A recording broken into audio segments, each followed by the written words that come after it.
In the subway, my son-in-law and daughter pushed me onto the tracks, right in front of the train. I lay between the tracks, hearing the subway train roar at 50 miles per hour, while they stood and smiled, waiting for my demise. The betrayal by my loved ones tore my heart apart, but when the train passed, I calmly got up, dusted off my clothes, and whispered 4 words that turned their lives into an eternal nightmare. Before we continue, please subscribe to the channel and write in the comments what time it is where you are now. The elevator doors slid open on the 12th floor, and I heard voices before I saw anyone. The insurance meeting had wrapped up faster than expected. Carmichael signed without the usual haggling, so I'd returned to the office 90 minutes early on that Tuesday afternoon in January.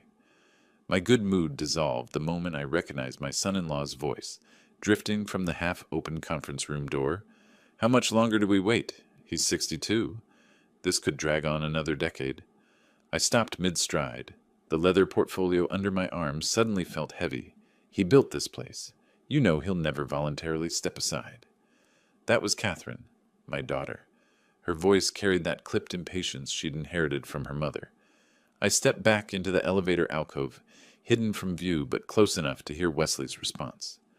Then we need to accelerate the timeline. There are legal options. The conference room door swung partially closed, muffling the rest. I caught fragments. Make sure everything transfers smoothly when... The words hit like cold water. 30 seconds passed. I counted them, forcing my breathing to stay even. Then I walked toward the conference room with deliberate footsteps, leather soles announcing my presence against the polished floor.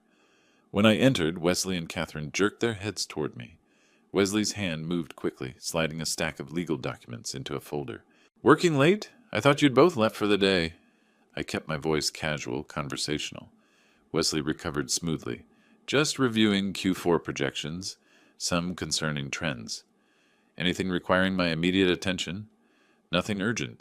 We'll discuss at Thursday's meeting. I nodded, noting how Catherine wouldn't meet my eyes. The manila folder sat between them like evidence at a crime scene. Whatever I'd interrupted, they both knew I'd heard something, and we all pretended otherwise. 2 hours later, I sat across from Wesley in the executive dining room on the 15th floor. The January sun slanted through floor-to-ceiling windows, harsh and cold. Catherine had joined us, picking at her salad, while Wesley launched into what he probably thought was a careful pitch. The industry's changing fast. Younger leadership brings fresh perspective. I cut my steak methodically, keeping my hands steady. I've adapted to every change in 30 years. What makes this different? No offense, but traditional methods don't work anymore. You're... He paused, searching for diplomatic phrasing. Old? You can say it. Established? Set in your ways. The company needs room to evolve. I placed my fork down deliberately, the small clink against china marking a shift in the conversation. My will is clear. After I'm gone, everything passes to Catherine, managed by you. Until then, I run this company. Wesley leaned forward, invading the space across the table. His voice dropped lower, harder. That's not good enough. We need control now. Need or want? His jaw clenched. The careful mask he'd been wearing cracked slightly. You're making a mistake. Holding on too tight breaks things. I maintained steady eye contact. Are you threatening me, Wesley? Before he could answer, Catherine spoke up. Dad, you're being unreasonable. We're family. Why can't you trust us? Something twisted in my chest, but I kept my voice level. Trust is earned through actions, not demanded through blood. You've never believed in me. Her fingers twisted her wedding ring round and round. Never thought I was capable. I gave you a position. You chose to use it against me. She stood abruptly, her chair scraping backward. Wesley rose with her, towering over me for a moment in what I recognized as a calculated power display. Wesley's right, Catherine said, her voice tight. You'll regret pushing us away. They gathered their things, Wesley slapping his folder against the table with more force than necessary, and left. Catherine hesitated at the door, glancing back once. Whatever guilt flickered across her face vanished quickly when Wesley called her name from the hallway. I sat alone at the table. My coffee had gone cold. Through the windows the city sprawled beneath us, indifferent to the small drama playing out on the 15th floor. An ambulance siren wailed somewhere far below, fading into the general noise. 30 years building something real, and they wanted it handed over like car keys. Back in my office, I locked the door, something I rarely did. The click of the deadbolt felt significant, permanent. I pulled open the bottom drawer of my desk, the one that required a key I kept on a chain. Inside were corporate financial records, expense reports, vendor contracts. I spread the latest expense reports across the mahogany surface. My finger traced a line of transactions marked with Wesley's approval signature. Med Supply Solutions. Amounts ranging from $3,000 to $8,000, recurring monthly. I pulled out my vendor contracts, flipping through until I found the medical equipment suppliers we'd used for years. Med Supply Solutions wasn't listed. The numbers didn't align with any contract I'd authorized. Small enough amounts to slip past cursory review, large enough to add up over time. I sat back in my chair, the leather creaking. That conversation I'd overheard wasn't casual complaining. It was scheming. Accelerate the timeline. Legal options.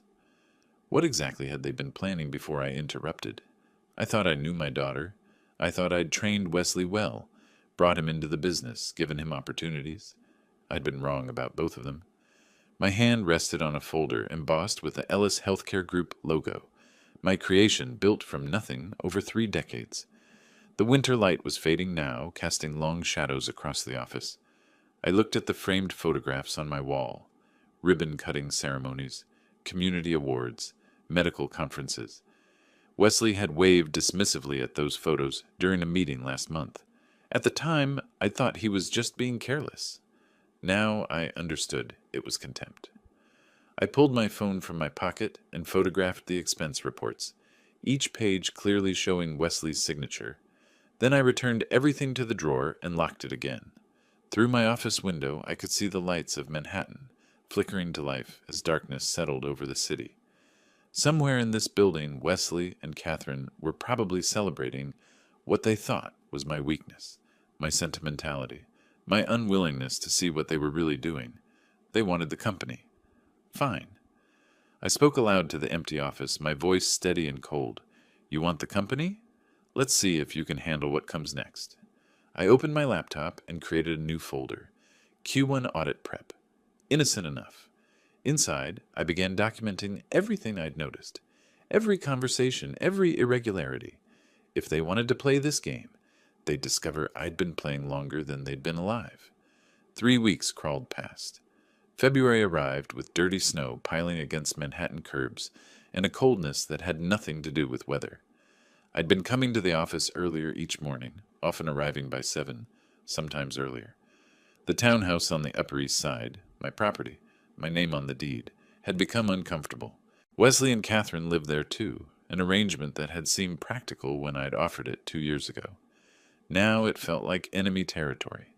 I kept my distance, let them think I was retreating, let them believe I was just an old man clinging to past glories, too stubborn to recognize reality. Meanwhile, I documented everything. On a gray Tuesday morning in early February, I pushed through the revolving doors of the Ellis Healthcare Group headquarters at 6:45. The lobby was empty except for security. I rode the elevator to 12, expecting the usual silence of an office not yet awake. Instead, lights blazed in the main conference room. Through the glass walls, I saw Wesley standing at the head of the table, my usual position, addressing 3 of our clinic directors. Sandra Chen wasn't among them, notable since she'd been my most trusted operational manager for a decade. I didn't hesitate. I walked straight into the conference room. The conversation died mid-sentence. Wesley's expression flickered, surprise, then annoyance, then that smooth professional mask he wore so well. Morning meeting? I kept my tone neutral, almost pleasant. Initiative I'm leading, Wesley said. He didn't move from the head of the table. Didn't want to bother you with details. The 3 clinic directors looked uncomfortable. Marcus Washington, who'd been with me since the beginning, stared at his notepad. Any meeting involving my clinic directors requires my approval. I let each word land clearly. We're just discussing operational improvements, nothing that affects strategy. I turned to the directors. I'll expect full notes on my desk within the hour. They nodded, avoiding Wesley's glare. I left without another word, but I'd made my point.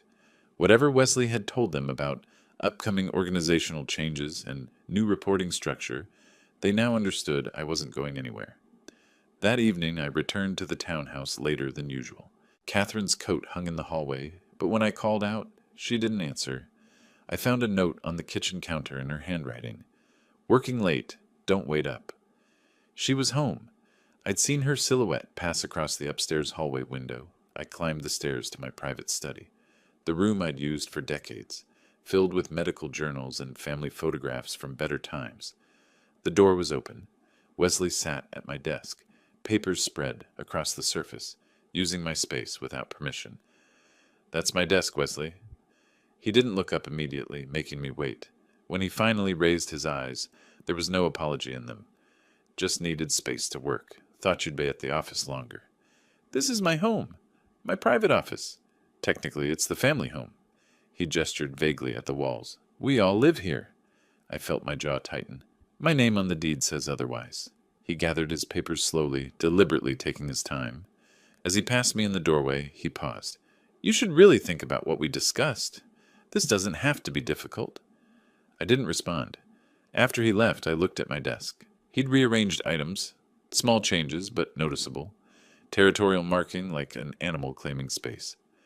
I began arriving at the office before Wesley every morning after that.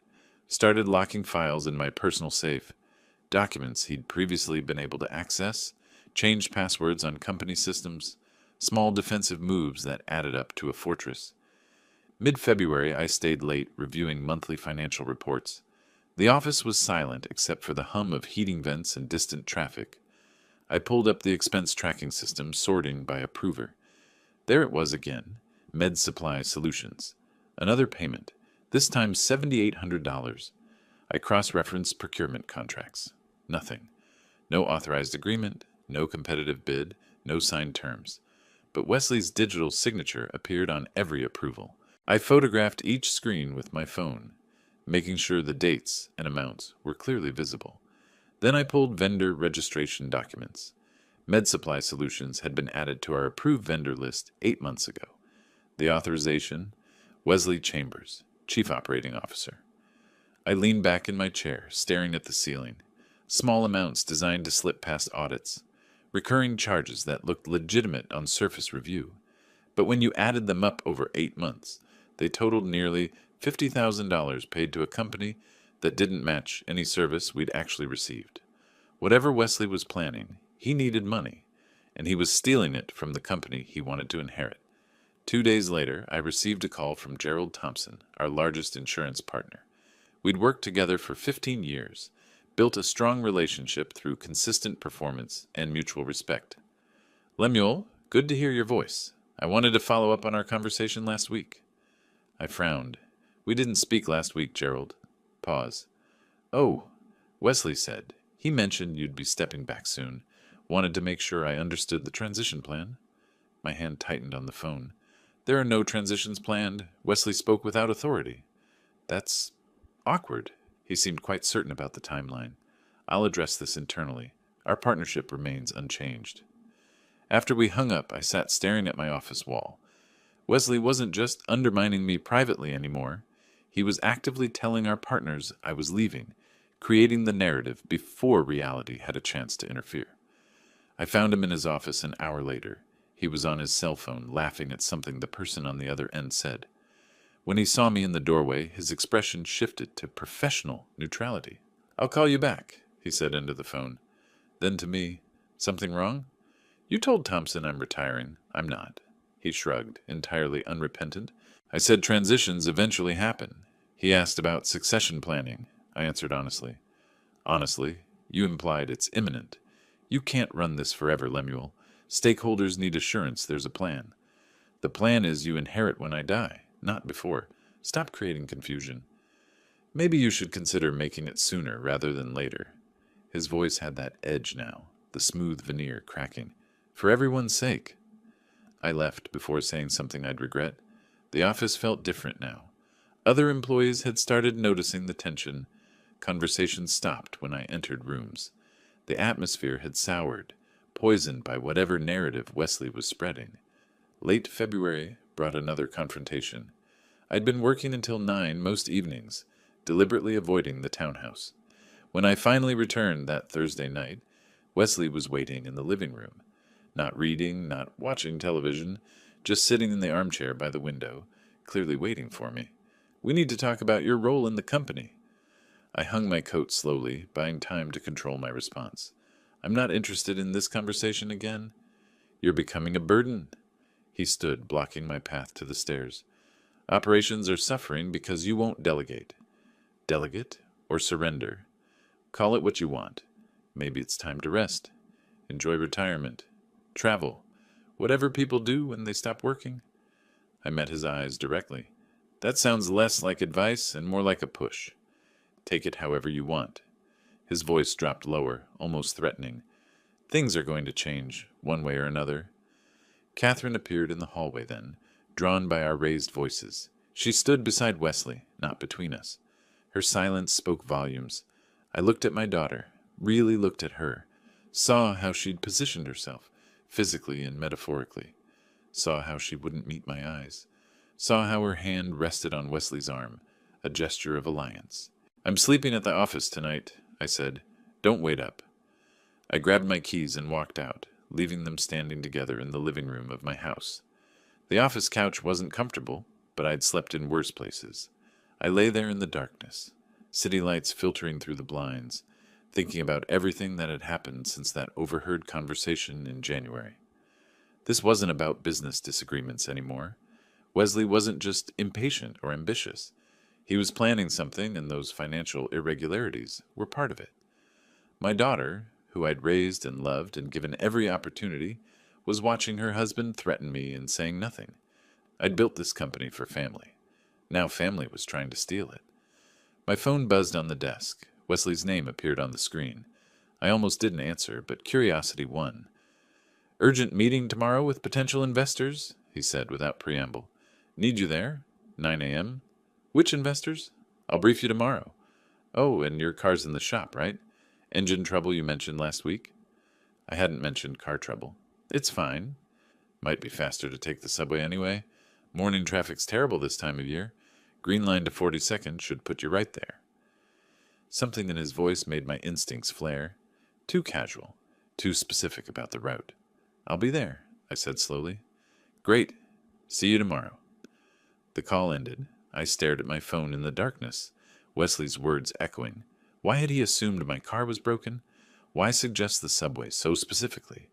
Whatever they were planning, I needed to be 3 steps ahead. But lying there on that uncomfortable couch, I couldn't shake the feeling that tomorrow morning something was going to shift.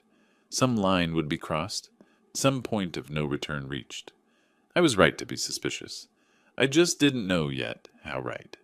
I'd been living in the converted office space for a week when the call came. 8:45 on a Wednesday morning in early March, and I was surrounded by financial documents spread across a folding table that served as both desk and dining surface. The apartment was temporary, impersonal, just a place to sleep while I figured out my next move away from the townhouse that no longer felt like home. Wesley's name flashed on my phone screen. I almost didn't answer. "We have a serious problem." His voice carried manufactured urgency. "United Healthcare is pulling out." I set down my coffee carefully. "What?" "We just renewed that contract in January. Their risk assessment team found issues. They're at the office now, demanding to speak with you personally." "What kind of issues?" "Compliance concerns, operational questions. I don't have details. They want the owner. Nobody else will do." He paused. "Will you come or not?" Every instinct told me this was wrong, but the scenario was plausible enough to investigate. United Healthcare represented 30% of our revenue. If they were genuinely threatening to terminate, "I'll drive. Be there in 20 minutes. You haven't checked traffic. FDR's completely blocked. Overturned semi near 96th Street. I pulled up the traffic app on my phone. He was right. A solid red line stretched along the highway. How do you know that? I just tried leaving for a meeting. Turn back. It's a nightmare. We'll never make it by car. Alternative routes? Will take 40 minutes minimum. We don't have 40 minutes. Take the subway. Lexington line goes straight to the office. The logic was sound. I hated being maneuvered, but time mattered if this crisis was real. Where should we meet? Lexington Avenue, 63rd Street Station. I'll be there in 10 minutes. I grabbed my jacket and left, locking the door twice out of habit. The walk to the subway took 5 minutes. Wesley was already waiting at the top of the stairs, hands buried in his coat pockets, shifting his weight foot to foot. "Beautiful morning for March," he said as I approached. "Almost feels like spring." I didn't respond to the small talk. We descended into the station together, swiped our Metro cards, and moved toward the downtown platform. Mid-morning meant fewer people than rush hour, maybe 8 passengers scattered along the platform's length. Wesley kept up a stream of conversation about investor concerns and contract terms, but I was watching his face more than listening to his words. He was blinking too much. His hand kept moving to his jacket pocket and away again. The smile he wore looked rehearsed. We walked toward the middle of the platform, away from other waiting passengers. Wesley guided us with subtle touches to my elbow, positioning us near the yellow warning strip at the edge. The digital sign updated. "Next train, 2 minutes." "Is Sandra confirming these investors are legitimate?" I asked. "Of course. She's with them now. They brought documentation." "What are their names? I want to know who I'm meeting." He paused just for a heartbeat. Henderson and I think Martinez. Sandra has the details." "You didn't get their names?" "It happened fast. She's handling protocol." A distant rumble echoed from the tunnel. I looked down the dark throat of the subway, seeing the first glow of approaching headlights. Wesley went quiet, checking his phone again. When I glanced at him, his expression had changed subtly, less animated, more focused. The platform began to vibrate. Wind pushed through the tunnel ahead of the train, stirring trash and debris across the concrete. Other passengers instinctively stepped back from the edge. Wesley stepped closer, positioning himself slightly behind and to my right. "Where exactly in the building are they waiting?" I asked, turning slightly toward him. "Conference room B, the large one." "We don't have a conference room B." He caught himself. "Sorry, the large conference room." "You know which one." The train's headlight brightened, the roar growing louder. I turned to face Wesley directly, and what I saw in his expression stopped my breath. No warmth, no concern, just cold calculation like he was solving an equation. "What's really happening here?" He didn't answer. His hands came out of his pockets, empty palms facing me. The train was close now, maybe 15 feet away and closing fast. Time seemed to stretch and compress simultaneously. I saw everything with perfect clarity. Wesley's weight shifting onto his front foot, his arms beginning to extend, the determination in his eyes. Then his palms struck my back between my shoulder blades. Hard, violent, full body weight behind the shove. I pitched forward, arms windmilling uselessly for balance. The platform edge disappeared beneath my feet. 4 feet of empty air, then the track bed rushing up to meet me. My knees hit first, pain registering but feeling distant. Then my hands slammed into gravel and concrete. The train's horn blared, deafening. Its headlight filled my vision, blindingly bright. Through the glare, I could see the engineer's face in the window, frozen in horror. No time to climb. No time to roll aside. The third rail glinted to my left. Instant death, if touched. Pure instinct took over. I dropped completely flat between the 2 running rails, pressing my face into the gravel. Arms pinned tight to my sides. Legs straight. Every muscle locked, rigid. I sucked in one last breath and held it. The train's front passed over me, inches from my back. Then darkness. Complete, absolute darkness, filled with mechanical roar so loud it erased thought. Each car passing marked a rhythm. Thud, thud, thud, thud. 8 cars, though I didn't count consciously. Just survival. Just the endless mental loop. Don't move, don't move, don't move. Dust and debris pelted my face and body. Oil dripped onto my back. The vibration was so intense my internal organs felt shaken loose. Metal screamed against metal as the train's emergency brakes engaged, the smell of burning brake pads choking the air. Each second felt like hours. Under all that weight and noise and darkness, I thought, this is how I die. Crushed, because of money, because of greed. But I wasn't dying. Not yet. The train was slowing, the rhythm changing, the roar decreasing. Finally, it stopped. The silence after was profound. My ears rang. My entire body shook uncontrollably. I lay there for maybe 5 seconds, maybe 50. Time had lost meaning. Then I shifted slightly, testing. Everything still worked. I opened my eyes. saw light ahead between cars, crawled forward on my belly, moving slowly because my legs felt disconnected from my brain, reached the emergency ladder between cars and pulled myself up, using mostly arm strength. A transit worker reached down. I waved him off and finished climbing alone. I stood on the platform covered head to toe in black grime.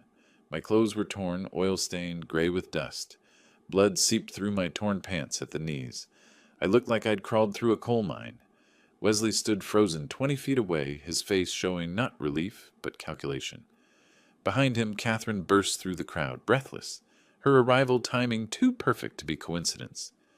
"Dad! Oh no, what? Wesley, what happened?" Her face showed shock, but her eyes showed something else entirely. Not relief. Frustration. Other passengers surrounded me, voices overlapping. "Are you okay?" "Someone call an ambulance." "I saw someone push him." "No, he fell. He just fell." I ignored them all. Walked directly toward Wesley and Catherine, my steps deliberate despite the shaking in my legs. Other passengers parted for me. I stopped 2 feet from them, close enough to see their pupils dilate, close enough to watch their masks slip for one crucial second. They'd wanted me dead, my daughter, my son-in-law. They'd planned this, coordinated timing, positioned themselves. And now they were disappointed I'd survived? A transit officer approached. "Sir, what happened? Did you fall?" I kept my eyes locked on Wesley. "I was pushed." "Pushed? By who?" Wesley stepped forward quickly. "He stumbled. I tried to grab him, but couldn't reach. He pushed me, deliberately." "That's insane."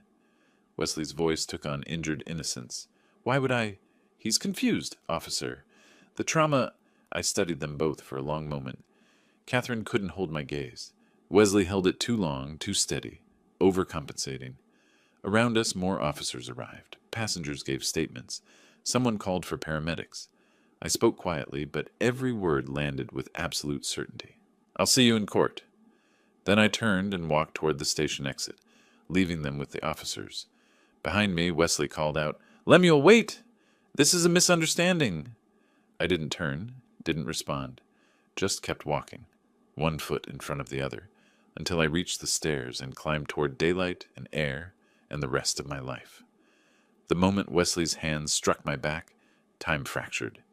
I felt the pressure between my shoulder blades, felt my body pitch forward into empty space, felt gravity claim me with indifferent finality. No, no, no. The track bed rushed up. My knees hit first, sending white lightning through my legs. But pain didn't matter, because the train was right there. Headlight blazing, horn screaming, metal beast, bearing down at 30 miles per hour. 10 feet away. 8, 6. Flat. Lie flat. I saw the third rail to my left, that innocent-looking bar carrying enough electricity to stop my heart instantly. Death on my left, death bearing down from above. Survival only in the 18-inch gap between the running rails. Center. Stay. Center. My hands hit gravel. I rolled briefly onto my back, saw the train's undercarriage, mechanical guts and grinding wheels in oil-streaked metal. Flipped back to my stomach, arms pinned to sides, legs straight, face turned sideways against the track bed, creating the smallest profile possible. The train's front passed over me, then darkness swallowed everything. The roar erased thought, erased identity, erased everything except the primal mantra. Don't move, don't move, don't breathe, don't exist. The undercarriage was inches from my back. I felt its heat, smelled burning oil, tasted metal, dust. Each car's passage marked itself. Thud, thud, thud, thud. Debris pelted my face. Something wet, oil or brake fluid, dripped onto my neck. The vibration rattled my teeth, shook my organs, seemed to loosen the joints of my skeleton. How many cars? How long? How much longer? My lungs burned for air, but I kept my mouth clamped shut, breathing in tiny sips through gritted teeth. My hands clutched gravel not for physical stability, but for psychological anchor. Something real. Something that proved I still existed. The train was breaking. I felt it through the rails pressed against my sides, metal screaming against metal, the smell of burning brake pads mixing with oil and dust and my own sweat. The rhythm changed. The roar decreased incrementally, then stopped. Complete silence after mechanical chaos. My ears rang so loudly the silence seemed louder than the train had been. I lay frozen, afraid that moving would somehow restart everything, that the train would surge forward and crush me after all. Test the body, one limb at a time. Fingers curled, toes flexed, arms shifted, legs bent slightly at the knees. Everything still worked. I was whole. I was alive. My son-in-law tried to kill me. I opened my eyes. Ahead, maybe 15 feet, I saw light between cars. I crawled toward it on my belly, pulling myself forward with my elbows because my legs had turned to water. The distance felt infinite. Finally, I reached the emergency ladder and grabbed the lowest rung. "Don't move! Stay there! We're coming!" A transit worker's voice from above. "I'm coming to you!" My voice came out hoarse, scraped raw. I pulled myself up using mostly arm strength. My legs shook so badly they could barely support weight. Hand over hand, rung by rung, I climbed back to the platform. The transit worker reached to help. I waved him off and finished alone, hauling myself over the edge and standing on legs that trembled like a newborn calf's. The platform was chaos. Passengers clustered in knots, voices overlapping. "Did you see?" "Someone pushed him." "No, he fell." "Call an ambulance." I stood there, brushing ineffectually at my clothes, leaving black streaks on my hands. My business suit was destroyed, torn at knees and elbows, soaked with oil and track grime. My face felt caked with dust. When I touched my cheek, my fingers came away black. Then I saw Wesley. He stood 20 feet away, frozen in place, his face a mask of false concern that didn't reach his eyes. Our gazes locked. For one unguarded second, I saw through him completely. Not worry, not relief, calculation. He was already building his story, already preparing his defense. "Dad!" Catherine burst through the crowd, her coat flying open, hair disheveled. She grabbed my arm. I pulled away sharply. Her arrival was too convenient. She was supposed to be at the office, or home, or anywhere but here. Yet here she stood, breathless at the exact moment to play concerned daughter. "Oh my, what happened? Wesley, what happened?" The performance was skilled. Her voice pitched perfectly between shock and concern, but her eyes betrayed her. When she looked at me, truly looked at me, before remembering to school her expression, I saw frustration, not relief. They'd wanted me dead. The realization crystallized with perfect clarity. This wasn't a sudden impulse by Wesley, a moment of rage. This was planned, coordinated. The urgent meeting fabrication, the traffic report he'd waited for, the specific platform position, Catherine's timed arrival to witness the tragic accident. A transit officer pushed through the crowd. "Sir, are you injured? What happened?" I kept my eyes on Wesley. I was pushed. Pushed? By who? Wesley moved quickly, his voice taking on wounded innocence. He stumbled. I tried to grab him, but couldn't reach. The train was coming so fast. He pushed me. My voice was steady, despite the adrenaline still flooding my system. Deliberately. "That's insane." Wesley spread his hands in helpless confusion. "Why would I—" "Officer, he's confused. The trauma of what just happened," Catherine joined in. "Daddy, please, you need medical attention. You're in shock." "You're here," I said to her. "How convenient." "I was coming to meet you both. I just got here. I saw—" She reached toward me again. Perfect timing. More officers arrived. Passengers offered contradictory accounts. I saw someone behind him. No, he was alone. I think he lost his balance. Someone definitely pushed. The platform cameras had been experiencing intermittent issues. Wesley had probably arranged that too. Through all the chaos, I stood perfectly still, studying the two people I'd loved most in the world. My daughter, who'd chosen money over blood. My son-in-law, who'd just tried to murder me in broad daylight. They stood together, physically close, united, against me. The transformation that had been building since January reached completion in that moment. Not father, not boss, not victim. Strategist. Hunter. Someone planning systematic destruction. I walked toward them slowly. Officers and passengers formed a circle, watching. I stopped 2 feet away, close enough to see every micro-expression on their faces. Wesley's jaw was clenched. Catherine twisted her wedding ring. Both waited for my next move. I looked at Wesley, then Catherine, then back to Wesley. Let the silence stretch until it became uncomfortable. Then I spoke. quietly enough that they had to strain to hear. "I'll see you in court." I turned and walked toward the station exit. "Lemuel, wait!" Wesley called after me. "This is a misunderstanding. We need to talk about this." I didn't turn, didn't acknowledge him, just walked with steady purpose toward the stairs, each step taking me away from the platform and toward something new, something focused, something dangerous. Behind me I heard officers asking Wesley and Catherine to stay for additional questions, heard passengers still arguing about what they'd seen, heard the general confusion that would make a criminal case nearly impossible to prove. But criminal case wasn't what I was thinking about. I climbed the stairs to street level and emerged into cold March sunlight. My hands were shaking, not from fear, but from rage being contained. I pulled out my phone, scrolled through contacts until I found the name I needed. Gerald Morrison, attorney. My finger hovered over the call button. This was the decision point. Call the attorney, and everything changed.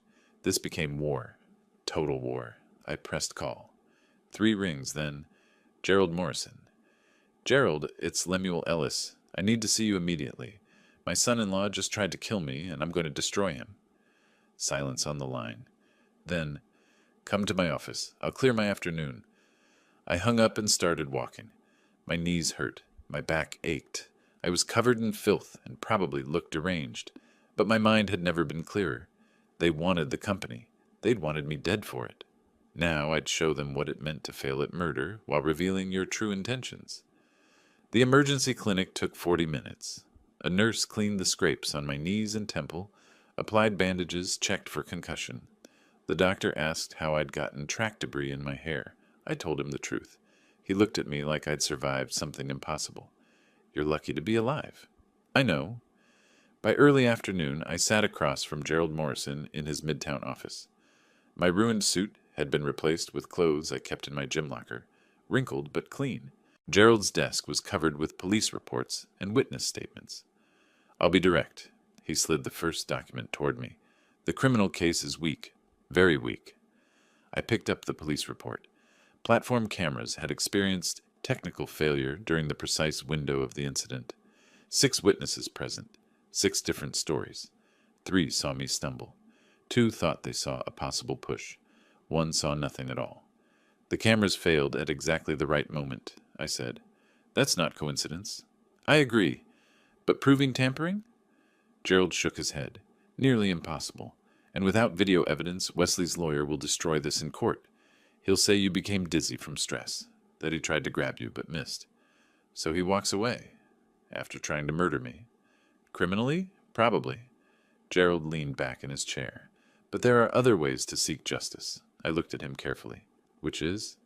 "You mentioned suspicions about financial irregularities. Those leave trails. Paper doesn't lie like witnesses do."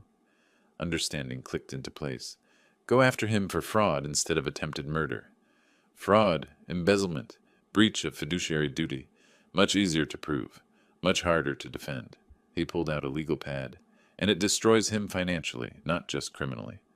I need evidence, documentation, transaction records. You're the owner. You have legal access to everything." Gerald leaned forward. "But you need him comfortable, not suspicious. Play the forgiving father. Let him think you're letting it go." The thought made my stomach turn, but the strategy was sound. "How long will this take?" "Weeks. Maybe a month to gather everything, hire forensic accountants, build an airtight case." He met my eyes. "Can you do it? Live under the same roof as someone who tried to kill you?" I thought about lying between those subway rails, about the train passing inches over my back, about emerging to see disappointment on my daughter's face instead of relief. "Yes," I said. "I can do it." That evening I returned to the townhouse. My hand shook as I turned the key, but my expression remained neutral. Wesley and Catherine sat in the living room. They looked startled when I walked in.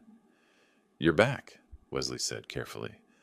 I set my briefcase down and sat in my usual armchair, reclaiming territory. "I've had time to think about what happened, about us." Catherine leaned forward. "And? Life's too short for family conflict. Maybe I did stumble. The stress lately, not sleeping well." The words tasted like poison, but I delivered them steadily. My attorney advised against pressing charges. Uncertain outcome tears family apart, regardless. So you're saying what exactly? Wesley's voice held suspicion. I'm saying we move forward. Put this behind us. I don't want to lose my daughter over an accident. Catherine started crying. She crossed the room and hugged me. I endured it briefly, then stepped back, maintaining distance. Wesley watched me with calculating eyes, trying to determine if this was genuine. Just like that? You forgive everything? I met his gaze steadily. I didn't say that. I said we move forward. Over the next 2 weeks, I worked from my home office late into the night. At 2 in the morning, the house was silent except for the hum of my computer.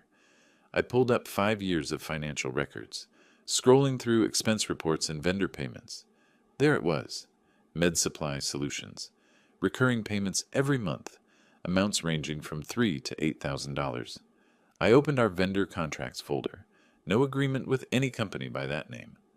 I looked up the business registration, formed in Delaware in 2021, address listed as a UPS store in Newark, opened the banking portal and traced wire transfers. The destination account was in the Cayman Islands. The account holder name included Wesley's mother's maiden name, Harrington. Amateur mistake. A floorboard creaked outside my office. I minimized the windows quickly. Wesley appeared in the doorway, hair disheveled. Working late? Couldn't sleep. I gestured at the screen, displaying harmless quarterly reports. Going over numbers. Why now? You never cared about details before. Nearly dying changes perspective. Makes you want things organized. He stepped into the room, eyes scanning my desk. You're looking for something. Should I be? He paused, then shook his head. Of course not. Just seems odd, the timing. Go back to bed, Wesley. This doesn't concern you. He left, muttering, Everything in this company concerns me. I waited until his footsteps faded, then opened the files again. I spent the rest of the night documenting everything, taking photos with my phone, creating an external hard drive labeled Estate Planning Docs to avoid suspicion. By morning, I had 42 months of fraudulent payments, totaling $340,000. The next day, I contacted Brennan & Associates, forensic accountants. I met with Jennifer Brennan in a conference room downtown, sliding a USB drive across the table. Complete financial records, 5 years. I need comprehensive review of all expenses over $1,000. She nodded, professional and efficient. Preparing for acquisition due diligence? Something like that. Pay particular attention to vendor payments. Understanding passed between us without words. She knew what to look for. At breakfast the following morning, I made the announcement. I've hired Brennan & Associates, forensic accountants. Wesley's coffee mug paused mid-air. Why? What for? Routine audit. Should have been doing them annually anyway. Catherine frowned. Is this because of what happened? You don't trust us? It's because I almost died and realized I've been sloppy with compliance. Nothing personal. What exactly will they be auditing? Wesley's voice was carefully casual, but I saw his hand shake slightly. Everything. 5 years of transactions, vendor relationships, expense approvals. I met his eyes. I'll need you to provide full access to your approval records. Of course, happy to cooperate. 3 weeks later, late April sliding into May, I sat alone in my car near the office. My phone rang. Jennifer Brennan. Mr. Ellis, we need to meet. Today, I found something. I looked at my reflection in the rearview mirror. For the first time since the subway, I smiled. Not a large smile, just a slight curve of satisfaction. I'll be there in 20 minutes. I started the car and pulled into traffic. The evidence I needed was ready. Phase 1 was complete. The conference room on the 12th floor felt different now. This was where I'd overheard Wesley and Catherine scheming back in January, where everything had started. 4 months later, I sat at the head of the table in the same room, about to end everything they'd planned for. 9 o'clock Tuesday morning, early May, bright sunlight through the windows. Sandra Chen sat to my right. She'd been briefed. Robert Park and Margaret Foster flanked the opposite side, both understanding what was coming. Wesley and Catherine sat across from me, still believing this was a routine quarterly board review. I distributed bound documents to each person. The cover page read, Confidential Restructuring Proposal. Wesley's expression shifted from boredom to sharp attention as he read the title. Beside him, Catherine flipped to the index, confusion spreading across her face. I've made decisions about the company's future structure. My voice was formal, cold. Business announcement, not family discussion. Let me finish before questions. Wesley started to interrupt. I held up one hand. He closed his mouth, jaw clenched. Effective immediately, I formed a new entity, Ellis Medical Solutions, LLC. 4 clinics will transfer to this new company: Upper East Side, Midtown, Financial District, and Brooklyn Heights. I turned to page 3. These locations represent approximately 65% of total revenue. I watched Wesley's face darken as he processed the implications. Major insurance contracts will move to Ellis Medical Solutions. United Healthcare, Aetna, Blue Cross. Sandra Chen will serve as Chief Operating Officer of the new entity. Sandra nodded once, confirming. The original company, Ellis Healthcare Group, will retain 4 locations and existing vendor relationships. Wesley and Catherine, your positions remain with Ellis Healthcare Group. Wesley stood so fast his chair tipped backward, clattering against the floor. You can't do this. This is sabotage. Illegal asset stripping. It's completely legal. Robert Park slid a document across the table. Legal opinion attached. Mr. Ellis owns 100% of company equity. He has absolute right to restructure. I'll sue. Injunction against asset transfer. Emergency board vote. Margaret Foster interrupted calmly. The board is advisory only. No voting power. This restructuring is entirely within ownership rights. Wesley's face flushed dark red. He leaned over the table, jabbing his finger at the documents. That company was promised to us. Your will governs inheritance after death. I'm alive. I remained seated, hands flat on the table. I can restructure as I wish. Catherine started crying. She reached across the table, trying to grasp my hand. I pulled back, maintaining physical distance. Daddy, please, don't do this to us. We're family. Family tried to kill me, remember? That was an accident. You said you forgave us. I said we'd move forward. This is moving forward. Separately. Wesley pounded his fist on the table, making water glasses jump. There's nothing left. Those clinics barely break even. Then you'll need to manage efficiently. I checked my watch. Dismissive. Good practice. How are we supposed to survive on that? Catherine's voice rose, tears streaming. I met her eyes directly.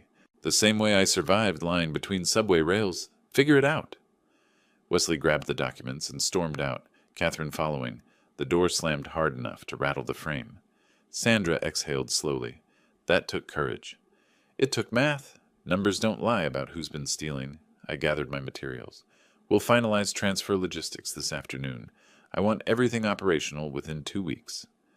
That evening, I returned to the townhouse for the last time as a resident.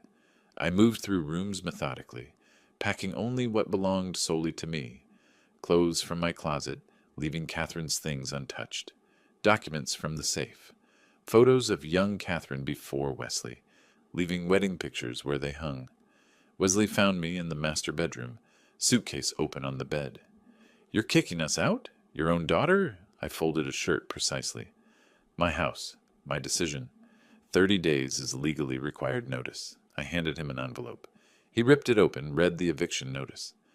Where are we supposed to go? Not my concern.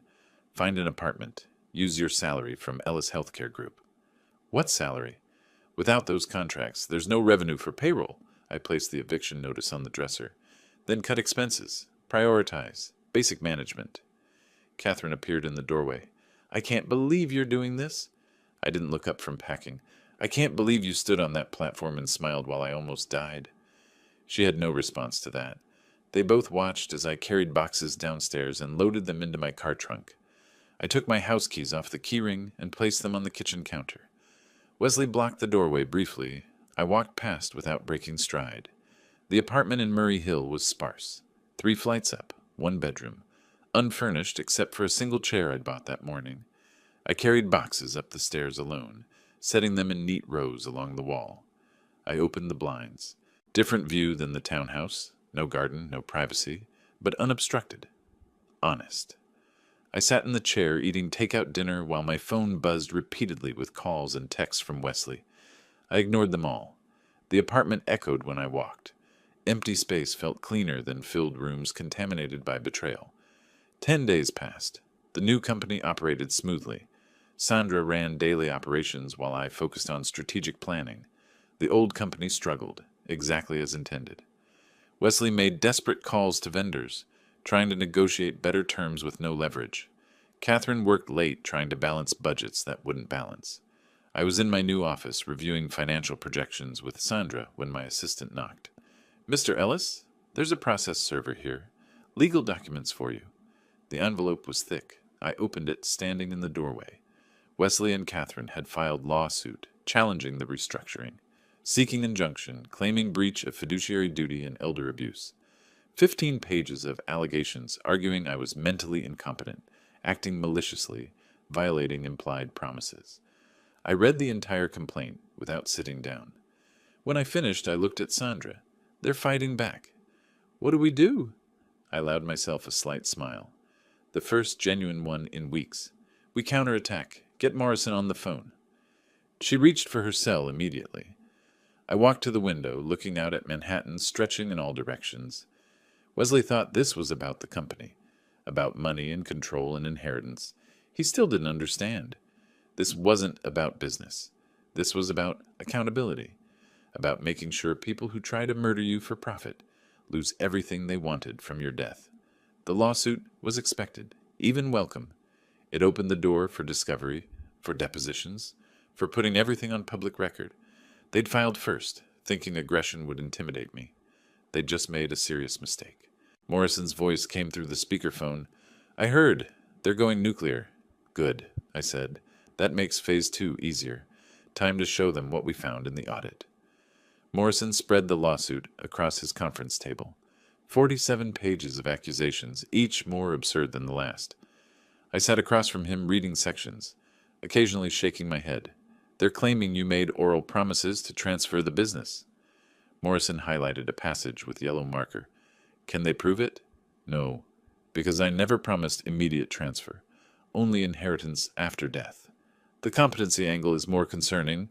He flipped to page 32. "They're requesting court-ordered psychological evaluation, citing erratic behavior post-trauma." I looked up sharply. "Based on what?" "The subway incident. Your document gathering afterward, which they're calling paranoid. The restructuring, which they're calling impulsive revenge." He met my eyes. "It's desperate tactics. But a judge might grant evaluation just to be thorough. I'll take their tests, pass everyone. That's the plan. But it means weeks of appointments, multiple doctors, legal costs mounting while we wait for results." He pulled out a calculator. "Volkman and Associates bills aggressively. Figure $40,000 monthly just defending against their motions." The number didn't shock me. I'd expected financial warfare. "Bill me. I'm not settling." "Emergency hearing in 1 week. They're requesting immediate injunction to halt all business operations pending trial." I leaned back in my chair. "They won't get it. I own the company. No shareholders to protect." "Agreed. But we have to show up, argue, respond to every motion they file. Each appearance costs $8,000 to $15,000. Morrison closed the document. "They're counting on financial pressure forcing negotiation. Let them count." The following week brought the first court appearance. I sat at one table, Wesley and Catherine at another 20 feet away. We didn't speak, didn't acknowledge each other beyond cold assessment when the judge entered. Wesley's attorney argued I was destroying company value through malicious restructuring. Morrison countered that ownership rights were absolute. No shareholders existed to harm. The judge reviewed documents for 20 minutes, then struck his gavel.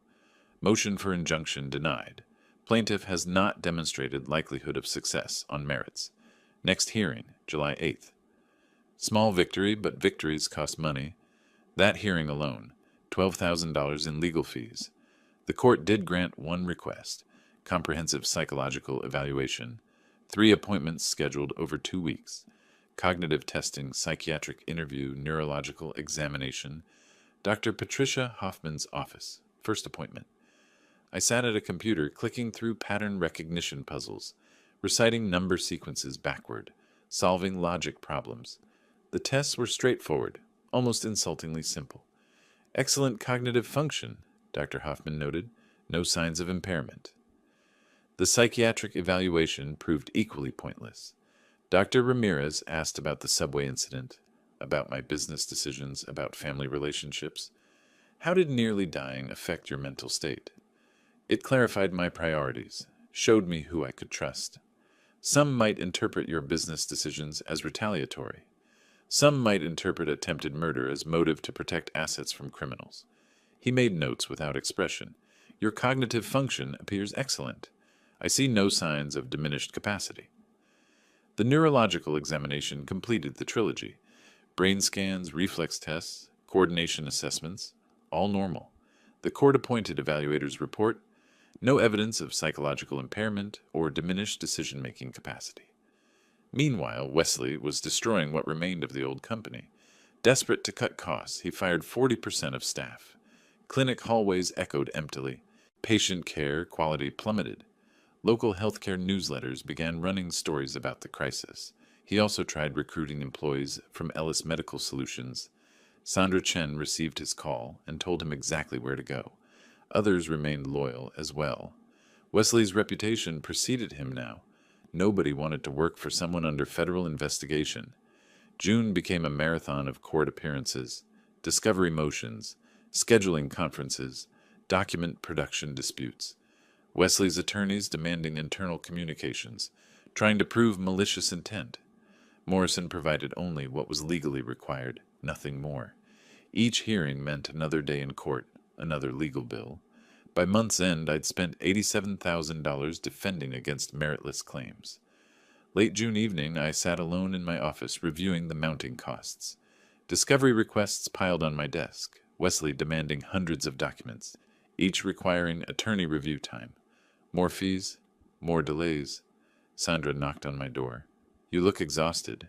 When did you last take a day off? When the lawsuits stopped coming. She sat across from me, concern evident. Is this legal battle worth your health? They tried to kill me. Yes, it's worth everything. What if they win? What if the court sides with them? I pulled open my desk drawer and touched the folder inside. They won't. I have something they don't know about yet. The audit? The audit. 2 more weeks of their attacks. Then I end this. My phone buzzed. Morrison's name appeared. I answered on speaker. 3 new motions filed today. We need to discuss response strategy. Sandra stood to leave. I gestured for her to stay and pulled out my calendar. The first week of July was marked for strategy meeting. The same week the final audit report was due. Schedule it, I told Morrison, and make sure Jennifer Brennan can attend. It's time to deploy Phase 2. I hung up and looked at the folder on my desk. Inside was the preliminary audit summary. $340,000 in documented theft, shell companies, offshore transfers, Wesley's signature on every fraudulent transaction. Let them file motions. Let them attack my competency. Let them drain resources they didn't have. The counterpunch was coming. The first week of July arrived. I sat in Morrison's office for our strategy session, reviewing the status of various motions. His assistant knocked and entered carrying a thick package. The forensic audit final report just arrived by courier. I took the bound document. The cover page read, Confidential Forensic Audit, Ellis Healthcare Group, Evidence of Systematic Fraud. I opened to the executive summary. Jennifer Brennan's work was meticulous. 347 pages of evidence.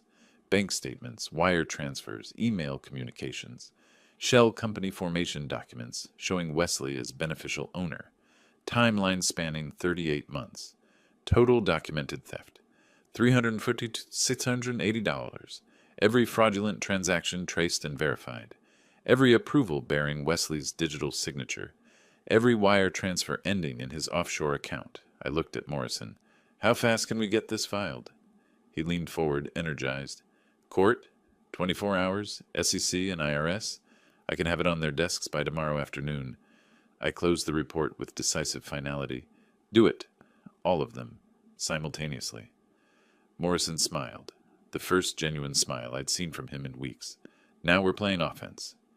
48 hours after filing the audit evidence, everything changed.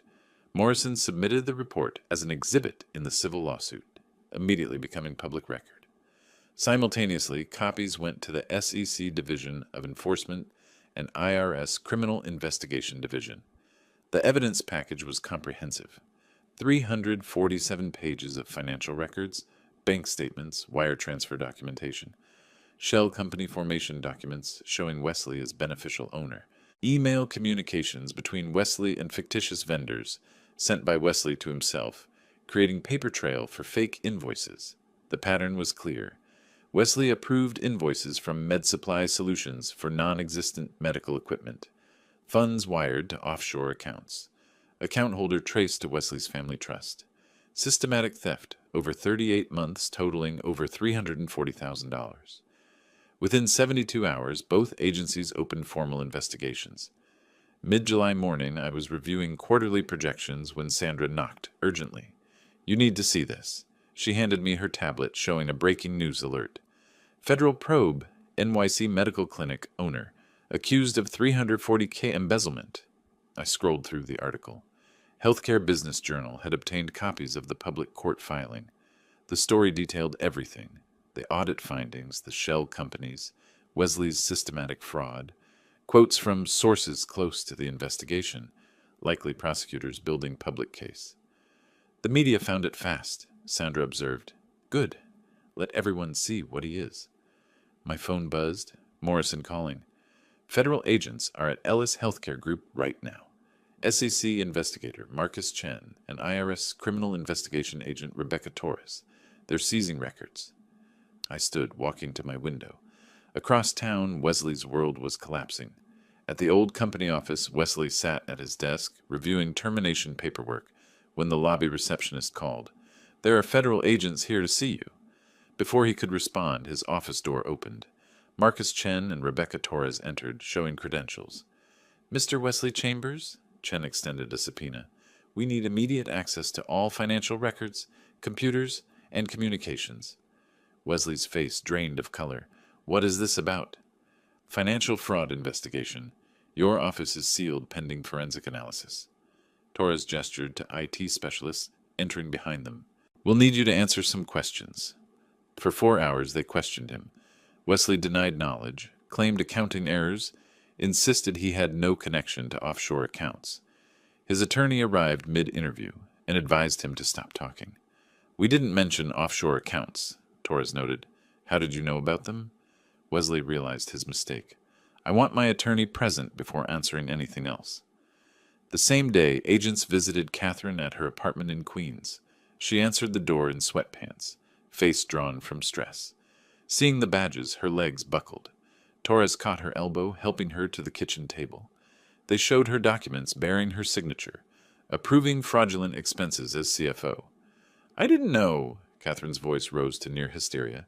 "Wesley said they were normal expenses. I just signed what he told me to sign." "That's a defense for trial," Chen said evenly. "Right now, you're a person of interest in a criminal investigation. Can I make a deal? Testify against him?" Torres exchanged glances with Chen. "That's not our decision. The U.S. Attorney's Office handles cooperation agreements, but you should retain counsel immediately." 2 days later, Wesley tried using an ATM. Transaction denied. He called his bank, on hold for 15 minutes. "Mr. Chambers, your account has been frozen pending federal investigation." He checked his phone banking app. All accounts showing zero available balance. The offshore Cayman account, also frozen through international law enforcement coordination. Total accessible assets, nothing. His credit cards were maxed from civil litigation costs. He couldn't pay rent, couldn't pay his criminal defense attorney's retainer. Catherine faced identical financial paralysis, her accounts frozen, her signature on fraudulent documents, making her a potential co-conspirator. The media firestorm intensified. New York Post ran, "Healthcare heir, accused of bilking father's business." The articles detailed everything: the subway incident, the restructuring battle, the fraud discovery. Professional networks discussed the scandal endlessly. Insurance partners began distancing themselves from Ellis Healthcare Group. Wesley's professional reputation was destroyed overnight. A Google search of his name returned nothing but scandal coverage. Volkman, Weslow's civil attorney, contacted Morrison seeking settlement. A conference call was arranged. All parties, all attorneys. "My clients want to discuss resolution," Volkman began. "They're prepared to withdraw all litigation, resign from company positions, surrender future inheritance claims." Morrison presented the proposal to me. I rejected it immediately. "No deal. Criminal prosecution continues regardless. Mr. Ellis, Volkman's voice carried desperation. My clients could face significant prison time. Surely some mercy. I had mercy lying between subway rails. My voice was flat, emotionless, none left. Wesley's voice came through the speaker. Lemuel, please, I made mistakes. But prison? For accounting errors? Accounting errors? You stole $340,000. You tried to kill me. Call it what it is. Catherine started crying audibly. Daddy, I'm sorry. I'm so sorry. Please help me. You stood on that platform. You smiled. No settlement. No mercy. We're done here. I disconnected. Morrison stayed on briefly to formalize the rejection, then hung up as well. They're panicking, he observed. They should be. What's the timeline on federal charges? Grand jury likely within 60 days. Prosecutors are moving fast. Your evidence made their case easy. He consulted his notes. Wire fraud, money laundering, tax evasion. Wesley's looking at 10 to 15 years, potentially. And Catherine? Depends if she cooperates. If she testifies against Wesley, she might get immunity. That's between her and prosecutors. Morrison studied me carefully. You're not troubled by the possibility of your daughter facing prison? She's an adult. She made choices. I met his gaze steadily. If she testifies truthfully, that's her decision. I won't interfere either way. That evening, my phone rang. Healthcare Business Journal reporter. Mr. Ellis, can you comment on the federal investigation of your son-in-law? I'm cooperating fully with authorities. The evidence speaks for itself. Some say this is revenge for a family dispute. This is about financial crimes.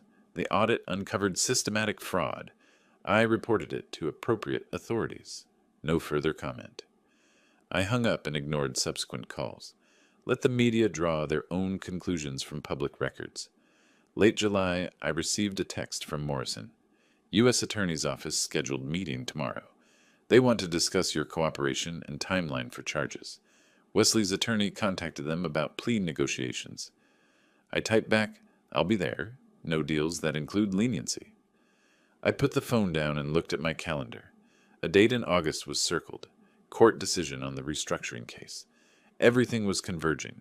Criminal charges, civil case resolution, company implosion, all happening within weeks of each other. I stood and walked to the window. The city stretched out below, lights beginning to flicker on as darkness settled. Somewhere out there, Wesley and Catherine were watching their lives disintegrate. Bank accounts frozen, criminal charges imminent, professional reputations destroyed. They'd wanted to take my life and my company. Now they had nothing. And this was just the beginning. The end game was visible now, inevitable as sunrise. Everything I'd built over 30 years was being carefully dismantled and separated from the criminals who'd tried to steal it. The plan was executing perfectly. Early August morning, I sat in the courtroom waiting for Judge Whitmore to enter. Wesley and Catherine occupied the defense table 20 feet away. Wesley looked diminished. Weight loss, poor grooming, exhaustion etched into his face. Catherine sat at the far end of the table. Physical distance between them symbolic. She hadn't lived with him for 2 weeks. The bailiff called us to rise. Judge Whitmore entered, carrying a thick folder. We sat. She began distributing copies of her written opinion. 25 pages. This court has reviewed extensive evidence and legal arguments from both parties. Her voice carried through the silent room. Plaintiffs claimed defendant restructured company in breach of oral promises. Evidence supporting such promises, none. She continued methodically. Defendant possesses clear legal authority as sole owner to restructure business as he determines appropriate. Plaintiff's competency challenge. Medical evaluations show defendant functioning at superior cognitive levels. Wesley's shoulders sagged further with each sentence. This lawsuit appears motivated by anger over legitimate business decisions rather than genuine legal injury. All claims dismissed with prejudice. The gavel strike echoed sharply. Plaintiffs will reimburse defendants' legal costs, totaling $125,000. This matter is concluded. I gathered my documents methodically. No celebration, just completion. Morrison shook my hand briefly. Professional satisfaction. Wesley remained seated as the courtroom emptied, staring at the table. I walked out without looking back. 3 days later, Wesley received a call from the remaining Ellis Healthcare Group board members. Emergency meeting required. He arrived at the conference room to find 3 grim faces and a prepared resignation letter already on the table. Wesley, the board unanimously agrees your resignation is necessary, Thompson said. I haven't been charged with anything. Wesley's voice lacked conviction. Investigation doesn't mean guilt. Your presence creates liability exposure. Insurance won't cover executives under federal investigation. The argument was brief. Wesley signed. Security escorted him out, his belongings in a cardboard box. Catherine resigned the same day via email, not even entering the building. Without leadership or viable contracts, Ellis Healthcare Group revenue collapsed. Couldn't make payroll for remaining 30 employees. Landlords demanded back rent. Medical supply vendors refused deliveries. Insurance partners canceled contracts citing quality concerns. The company attorney filed Chapter 7 bankruptcy, liquidation, not reorganization. Assets sold to pay creditors, equipment, furniture, patient records transferred to other providers. News coverage ran headlines about the shuttered business, the fraud scandal, the spectacular failure. Everything I'd built over 30 years, erased within months by Wesley's mismanagement and theft. But that had been the point, hadn't it? Separate what was valuable from what was infected. Ellis Medical Solutions thrived. The old shell collapsed under its own corruption. I listed the Upper East Side townhouse through a premier agency. Property valued at $4.2 million. Sold within 3 weeks to a hedge fund executive paying cash. Wesley and Catherine received their final notice. They'd been living there without paying rent, technically squatting. The last week of August, moving day arrived. I sent a representative. I didn't need to be there personally. Movers packed items I'd selected. Wesley and Catherine hastily loaded their belongings into a rented truck, while neighbors watched from windows. The social circle that once embraced them now witnessed their humiliation. They drove to Queens. 3rd floor walk-up, 850 square feet, industrial neighborhood. Monthly rent, $2,200. The contrast was staggering. From a $4 million townhouse to a cramped apartment with windows facing a brick wall. Their financial reality was brutal. Bank accounts remained frozen. Outstanding debts. $125,000 owed to me from the court judgment, $90,000 in legal fees to their own attorneys. No income, both unemployed and unemployable in healthcare. Credit cards maxed. Catherine found temp work, making $18 hourly. Wesley applied for positions, but background checks revealed the federal investigation. Rejection after rejection.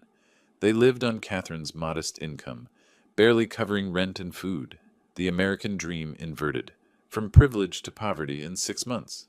Late August, approximately 10 days before September, my phone buzzed. Text from Morrison. Wesley's plea hearing tomorrow at 10 a.m. U.S. Attorney's Office invited you to attend sentencing hearing if you want to provide victim impact statement. I typed back, I'll be there. That evening, I opened my laptop and began writing. First line. On March 12, 2025, my son-in-law pushed me onto subway tracks in an attempted murder motivated by greed. I paused, considering my words carefully. This was the final piece, the closing statement. Everything had led to this moment. I wrote for 2 hours, revising until each sentence carried precise weight. When finished, I saved the document and closed the laptop. Tomorrow, I would deliver the final judgment. Then it would truly be over. The federal courthouse on Pearl Street gleamed in late August morning light. I passed through security, took the elevator to the 15th floor, and entered the courtroom. Wesley sat at the defense table with his criminal attorney, wearing an ill-fitting suit that hung on his gaunt frame. He'd aged a decade in 6 months. Catherine sat in the back row of the gallery, separate from her husband. She didn't look at him. He didn't look at her. Judge Harrison entered. We rose, then sat. The ritual formality of the justice system. Mr. Wesley Chambers, you've entered into a plea agreement with the government. Is that correct? Yes, Your Honor. Wesley's voice barely carried. How do you plead to the charge of wire fraud? Guilty, Your Honor. And to money laundering? Guilty. The judge reviewed the pre-sentence report. Assistant U.S. Attorney Michelle Park presented the government's position, outlining Wesley's systematic theft over 3 years, the $340,000 stolen, the attempted murder when facing exposure. Wesley's attorney requested leniency, citing his client's acceptance of responsibility. Judge Harrison looked at me. Does the victim wish to make a statement? I stood and walked to the podium, placed my written statement down but didn't read from it. I'd memorized every word. Your Honor, on March 12th, Wesley pushed me onto subway tracks because I discovered his theft and refused to surrender my company. I survived by lying between the rails as the train passed overhead. My voice remained steady, clinical, no emotion, just facts. The physical trauma lasted weeks. The betrayal is permanent. He didn't just steal money. He stole from patients, employees, everyone who trusted him. Then he sued me, claiming I was mentally incompetent, trying to finish what the subway couldn't. I paused, meeting the judge's eyes. I asked the court, maximum sentence within guidelines. Make the price of greed clear. I returned to my seat. The courtroom was silent. Wesley stared at the table. Catherine cried quietly in the back row. Judge Harrison reviewed his notes and then looked at Wesley. Mr. Wesley, your crimes were calculated, systematic, and sustained over years. The attempted murder, while not charged here, demonstrates consciousness of guilt and moral bankruptcy. You betrayed family, employer, and patients who depended on quality health care. He paused, letting the words settle. Federal guidelines suggest 18 to 24 months. This court sentences you to 18 months federal incarceration, followed by 5 years supervised release. Additionally, full restitution of $340,000, plus court costs. You will surrender to Bureau of Prisons within 30 days. The gavel struck. Wesley stood shakily, his attorney guiding him out. He glanced at me as he passed. Eye contact held for 3 seconds. My expression remained impassive. He looked away first. A week later, Catherine had her own hearing. Because she'd cooperated fully and testified truthfully, she received probation, 3 years, 200 hours community service, joint restitution obligation, no prison but a permanent criminal record, her CFO credential worthless now. She worked retail at a Queens shopping center. Wesley entered federal prison camp in Pennsylvania, serving time separated from the wife who'd betrayed him to save herself. 3 days after Wesley's sentencing, I sat in my Ellis Medical Solutions corner office. The company was thriving, revenue exceeding the old company's peak, reputation fully restored. Sandra Chen was now partner with 25% equity. We'd built a talented team, Dr. Marcus Rivera as medical director, 5 new clinic managers, expansion plans in development. My phone rang. Caller ID, Catherine Ellis. I debated answering. Finally picked up, said nothing, just listened. Dad, please don't hang up. Her voice was broken, desperate. I need to talk to you. I remained silent. Wesley's in prison. I'm on probation. We lost everything. I'm working retail, making minimum wage. I can't pay rent next month. Mom won't help. I have nobody else. She was crying now. I know I don't deserve anything from you, but I'm begging. Please, just enough to survive. I'm your daughter. I made terrible mistakes, but I'm still your daughter. The silence stretched. Finally I spoke. You stood on that platform. You watched him push me. You smiled. I was scared. He manipulated me. You're an adult. You made choices. Now live with them. So that's it? You're just abandoning me. You abandoned me when you chose him over everything I gave you. Goodbye, Catherine. I hung up, blocked the number, returned to reviewing expansion plans. Sandra entered moments later with acquisition proposals. We discussed strategy, partnership dynamic, easy and professional. The company I'd rebuilt was stronger than what existed before. I'd eliminated the dead weight, recruited genuine professionals, established operations on merit rather than nepotism. Evening came. I stood at the window, hands in pockets, watching Manhattan's lights flicker on as darkness settled. My reflection in the glass showed an older man, alone but not lonely, carrying weight but standing straight. Behind me, Sandra organized files, loyal presence, earned trust. I turned from the window back to my desk, opened the laptop, checked my calendar, meetings, strategy sessions, clinic inspections, future plans. Late August 2025, approaching September. The deadline met, the story complete. I felt no triumph, No satisfaction in the traditional sense. Just quiet certainty that justice had been served. I'd protected what I built over 30 years and demonstrated that betrayal carries a price. Wesley would serve 15 months with good behavior, emerge with a criminal record, and decades of restitution payments ahead. Catherine would navigate probation, working minimum wage jobs, understanding finally that actions have consequences. The company thrived without them, better without them. I returned to work, planning tomorrow's agenda. The betrayal existed in the past. Justice existed in the present. The future, that was mine to shape now, without the weight of people trying to steal it. Justice restored didn't mean revenge satisfied. It meant balance returned. I'd survived an attack and responded appropriately, systematically, legally. No glorious combat. Just consequences delivered permanently. I worked late that evening, Sandra beside me, both building toward tomorrow. The city hummed outside, indifferent and vast. Inside this office, order prevailed. Trust earned rather than assumed. Loyalty proven rather than expected. That was enough. I closed my laptop as midnight approached. Stood, stretched, looked one final time at the city sprawling below. Somewhere out there, my daughter struggled with poverty and regret. My former son-in-law occupied a prison cell. My former company existed only in bankruptcy filings. I felt no joy in their suffering, but I felt no guilt either. They'd wanted my life and my company. Now they had nothing, and I had rebuilt stronger than before. I turned off the lights and left the office, locking the door behind me. Tomorrow would bring new challenges, new opportunities, new work. The past was finished. Justice was served. Life continued. If you like this story, please like this video, subscribe to the channel, and share your impressions of this story in the comments. To listen to the next story, click on the box on the left. Thank you for watching.